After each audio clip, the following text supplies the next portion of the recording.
आज Doubtnut app download करें। Doubtnut पर अपने सभी गणित, रसायन विज्ञान, भौतिक विज्ञान और जीव विज्ञान के डाउट्स का करो सफाया। बस प्रश्न की फोटो खींचो, एक ही प्रश्न को क्रॉप करो और तुरंत वीडियो सोल्यूशन पाओ। अभी डाउनलोड करें। हेलो दोस्तों, हमारा प्रश्न है पलायन वेग किसे कहते हैं, हमें बताना है। ठीक है, तो पलायन वेग को अगर हम पलायन वेग की अगर हम बात करें तो इसे इस प्रकार से समझा जा सकता है।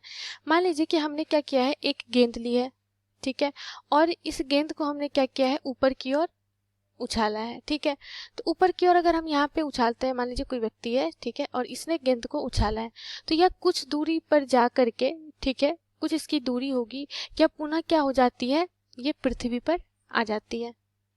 ठीक है, पुनः पृथ्वी पे क्या होती है, ये वापस आ जाती है। इसका कारण क्या है कि जो हमारी पृथ्वी जो गुरुत्वाकर्षण बल लगाती है, ठीक है, उसके कारण वह गुरुत्वाकर्षण के क्षेत्र में आने के कारण क्या होता है कि इस पे नीचे जो गुरुत्वीय बल लग रहा होता है, तो यह एक निश्चित ऊंचाई पर से जा करके फिर ये क्या हो जाती है, पृथ्वी पर वापस आ जाती है। ठीक है, क्योंकि क्या होता है, गुरुत्वाकर्षण बल अपनी ओर इसे आकर्षित करता है।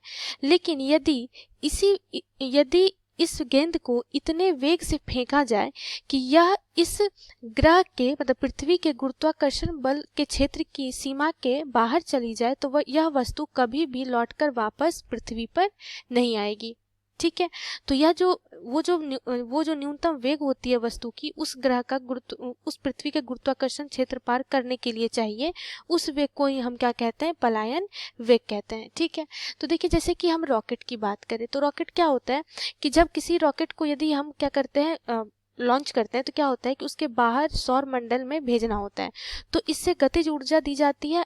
अर्थात हम कह सकते हैं कि इसे क्या किया जाता है, पलायन वेग से भेजा जाता है, जिससे कि उस पर गुरुत्वीय बल कार्य ना करे और वह सौर मंडल तक वो पहुंच जाए। ठीक है, तो पलायन वेग की परिभाषा क्या हो जाएगी, तो देखिए परिभाषा क्या हो जाएगी पलायन वेग की, कि वह न्यूनतम वेग जिससे किसी पिंड को दिया जाए तो वह गुरुत्वाकर्षण क्षेत्र को छोड़कर चला जाता है और पुनः लौटकर वह पृथ्वी पे नहीं आता है। इसी वेग को हम लोग क्या कहते हैं, इसी न्यूनतम वेग को हम पलायन वेग कहते हैं। ठीक है, अब देखिए पलायन वेग, अब बात आती है कि कितना वेग दिया जाए किसी भी पिंड को ताकि वह गुरुत्वाकर्षण क्षेत्र से क्या हो जाए, बाहर हो जाए और पुनः वह पृथ्वी पर वापस ना आए। तो इस वेग को ज्ञात करने के लिए हमारे पास एक सूत्र होता है जिसे हम लोग क्या कहते हैं, वी से सूचित करते हैं। ठीक है, तो यहाँ पर वी का मतलब क्या हुआ, एस्केप वेलोसिटी। ठीक है, तो पलायन वेग जो होता है वी बराबर ये कितना हो जाता है, √2 GM/r।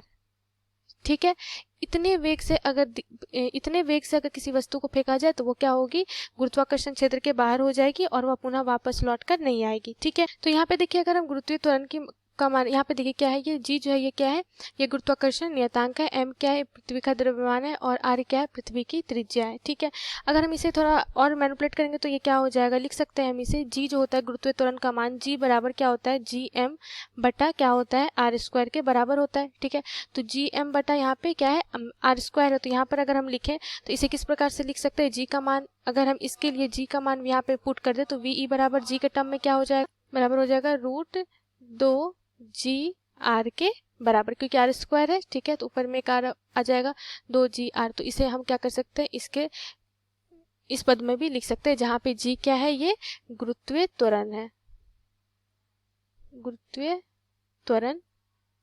ठीक है, और r क्या है, ये पृथ्वी की त्रिज्या है। तो इस वेग से अगर हम फेंके किसी वस्तु को तो क्या होगा, वह गुरुत्वाकर्षण क्षेत्र से बाहर चला जाएगा और पुनः वह वापस लौट के नहीं आएगा। इसी को हम लोग क्या कहते हैं, पलायन वेग कहते हैं। धन्यवाद।